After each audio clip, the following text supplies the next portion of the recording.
नमस्कार बच्चों। पिछली कक्षा में हम अपने व्याकरण का चैप्टर उपसर्ग पढ़ चुके हैं और हमने प्रत्यय भी शुरू कर लिया है।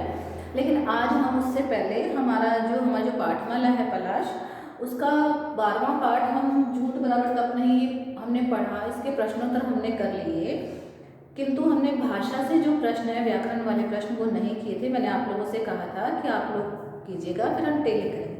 तो आज मैं आप लोगों को जो है प्रत्येक चैप्टर रीड करवाने से पहले इस चैप्टर के जो भाषा से जो अभ्यास कार्य है वो कंप्लीट कर लेते हैं, हम वो टेली कर लेते हैं। तो इसमें पहला जो प्रश्न हमें दे रखा है वो है पाठ से छांटकर 6 शब्दयुग्म लिखें। शब्दयुग्म अर्थात शब्दों के जोड़े, जैसे माता पिता, छोटा बड़ा, दिन रात आदि ऐसे जो होते हैं वो शब्दयुग्म होते हैं। और मुझे उम्मीद है आप लोगों ने लिख लिया होगा। हमारे पाठ में माता पिता, पुत्र कलत्र, दो चार, गांधी महात्मा, भाई भावज, रंग ढंग ऐसे शब्द जो है आए हैं शब्दयुग्म के रूप में, वो आपको लिखने हैं। ठीक है। अब इसका दूसरा प्रश्न है, नीचे दिए गए शब्दों में नुक्ता लगना चाहिए। जिन शब्दों में नुक्ता लगना चाहिए उनमें नुक्ता लगाकर उन्हें फिर से लिखिए। नुक्ता होता है जो नीचे हम बिंदु लगाते हैं, जैसे राज, साफ, ऐसे सजावट, ऐसे जो शब्द होते हैं उनमें हम ज और फ के नीचे हम एक छोटा सा बिंदु लगाते हैं, उसे हम नुक्ता कहते हैं। तो हम देखते हैं कौन कौन से शब्दों के बीच में नुक्ता आएगा। देखो, और कहाँ कहाँ आएगा नुक्ता लगाकर हमें लिखना है।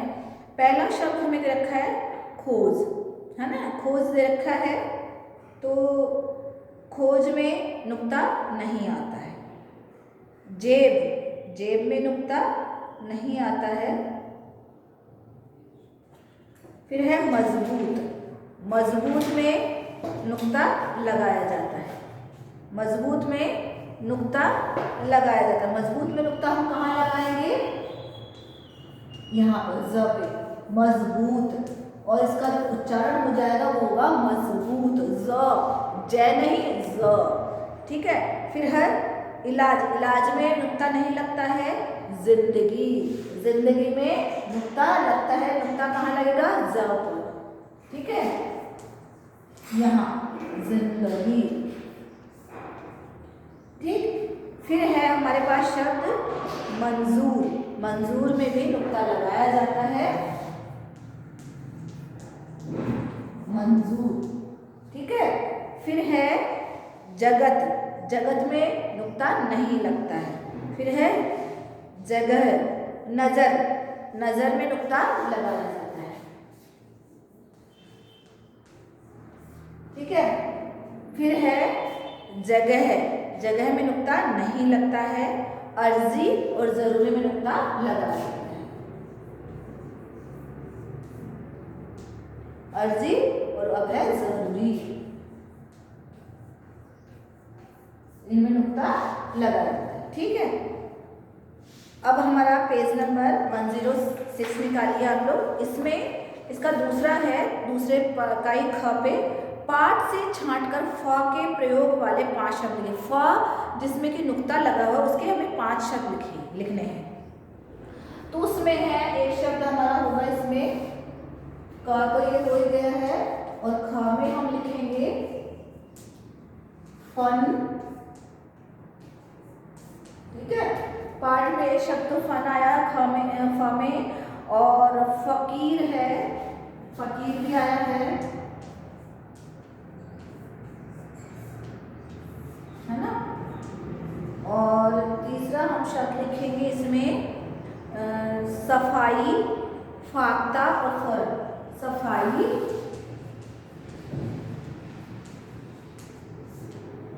फोर्थ पे लिखेंगे हम फाख्ता,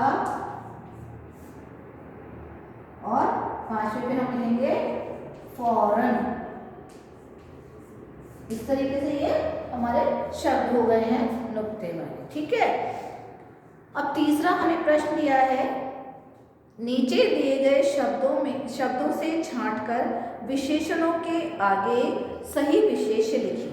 विशेषण वे शब्द जो संज्ञा सर्वनाम की विशेषता बताते हैं उन्हें हम विशेषण कहते हैं। जैसे लाल फूल, फूल संज्ञा है और लाल उसका विशेषण है, क्योंकि उसकी विशेषता बता रहा है, उसका गुण रंग बता रहा है, तो वो होगा उसका विशेषण। और विशेष्य जिस संज्ञा सर्वनाम की विशेषता बताई जाती है उसे हम विशेष्य कहते हैं। तो यहाँ पर हमें सही विशेष्य लगाना है। विशेषण हमें दे रखा है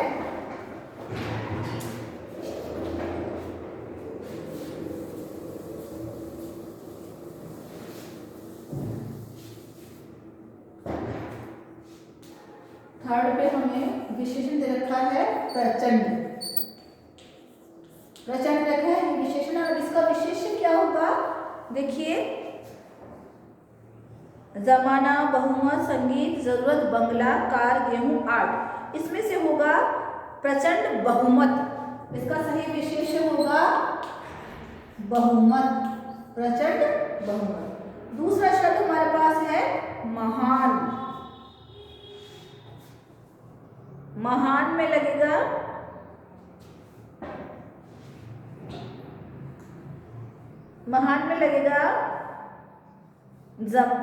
जमाना, आर्ट, महान में लगेगा आर्ट।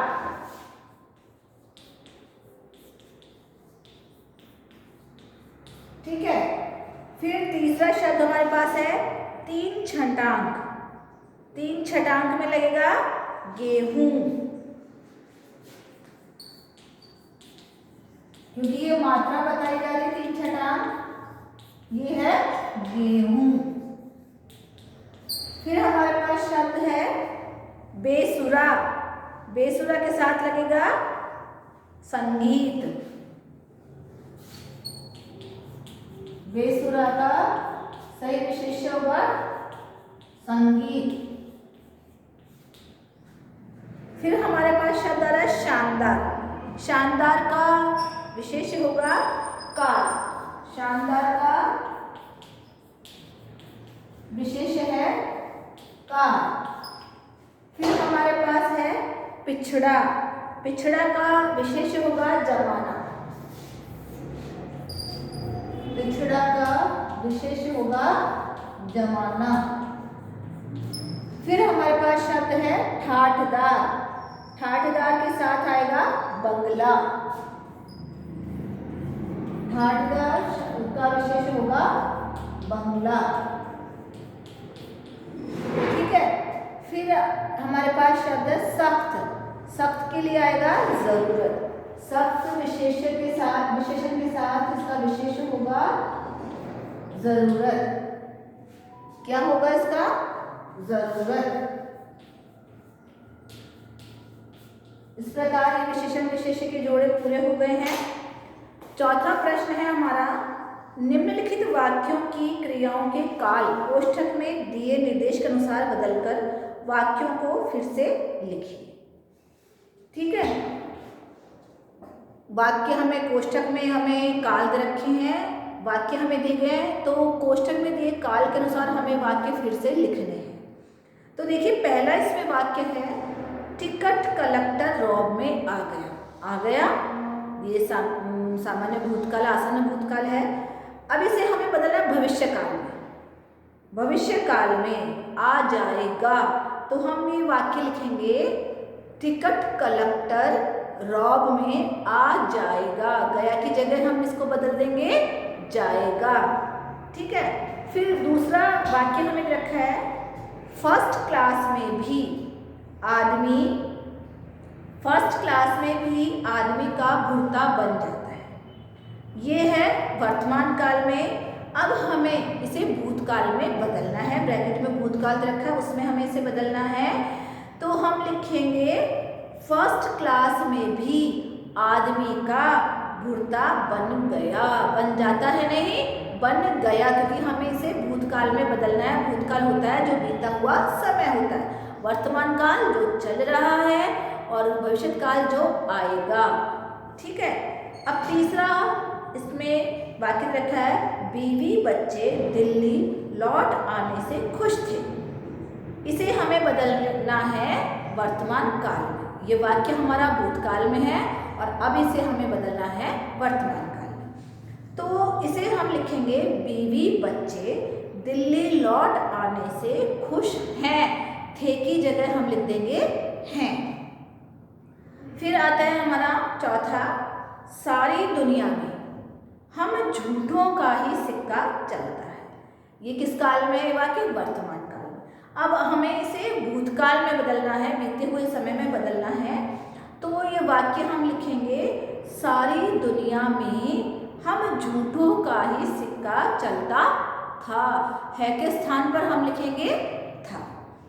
फिर अगला वाक्य हमारे पास है, सबने अपने अपने सिद्धांत बना रखे थे।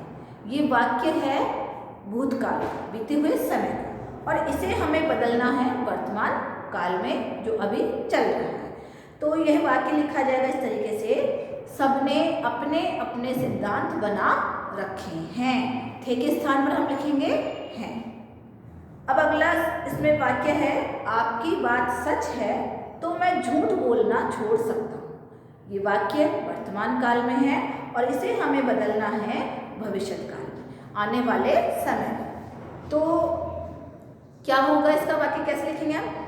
आपकी बात सच है तो मैं झूठ बोलना छोड़ सकता, झूठ बोलना छोड़ दूंगा। क्या लिखेंगे? आपकी बात सच है तो मैं झूठ बोलना छोड़ दूंगा। ये भविष्यकाल का वाक्य बन जाएगा और ये वाला हमारा प्रश्न जो है, चौथा प्रश्न, वो कंप्लीट हो गया है। आगे पांचवा प्रश्न है, निम्नलिखित मुहावरों में से सही मुहावरा छांटकर रिक्त स्थान में भर लिखिए। तो देखिए इसे मुहावरे में देखे हैं, गले लगा लिया, सिक्का चलता, पौ बारे, होश फाकता, नाक कट गई, मैदान मार। तो इसमें हमें ये वाक्य दे रखे हैं, खाली स्थान दे रखा है, रिक्त स्थान में हमें जो है जो मुहावरा सही बैठता है वो मुहावरा हमें यहाँ लिखना है। तो पहला हमारा वाक्य है, दुनिया में बुद्धिमान और परिश्रमी लोगों का क्या है? सिक्का चलता है। दुनिया में बुद्धिमान और परिश्रमी लोगों का सिक्का चलता है। अब दूसरा प्रश्न है, पुत्र के चोरी करते हुए पकड़े जाने पर वर्मा जी की क्या हो गई? नाक कट गई। ठीक है, दूसरे में कौन सा मुहावरा आएगा? नाक कट गई। तीसरा वाक्य है, मंगेश ने पुत्र की गलती माफ कर उसे गले लगा लिया। तीसरे वाक्य में कौन सा मुहावरा आएगा? गले लगा लिया। मंगेश ने पुत्र की गलती माफ कर उसे गले लगा लिया। चौथा वाक्य है हमारा, कोहली का शतक बनते ही, कोहली का शतक बनते ही भारतीय टीम ने मैदान मार लिया, अर्थात जीत गई। कोहली का शतक लगते ही भारतीय टीम ने मैदान मार लिया। चौथे वाक्य में मुहावरा आएगा मैदान मार लिया। पांचवा वाक्य है, लाला जी की जब से लॉटरी निकली है उनकी तो पौ बारह हो गई है। लाला जी की जब से लॉटरी निकली है उनकी तो पौ बारह हो गई है। अगला वाक्य, छठा वाक्य, पुलिस को देखते ही चोर के होश फाकता हो गए, अर्थात होश उड़ गए। कौन सा वाक्य, कौन सा मुहावरा आएगा छठे वाक्य में? होश फाकता। पुलिस को देखते ही चोर के होश फाकता हो गए। तो पहले में आएगा हमारा सिक्का चलता है। पहले वाक्य में मुहावरा होगा सिक्का चलता है। दूसरे में होगा गले लगा लिया। तीसरे वाक्य में होगा दूसरे में आएगा नाक कट गई। दूसरे वाक्य में मुहावरा आएगा नाक कट गई। तीसरे में आएगा गले लगा लिया। चौथे में आएगा मैदान मार लिया। पांचवे में आएगा पौ बारह है और छठे में आएगा होश फाकता। तो इस प्रकार ये मुहावरे यहाँ हम लिख देंगे।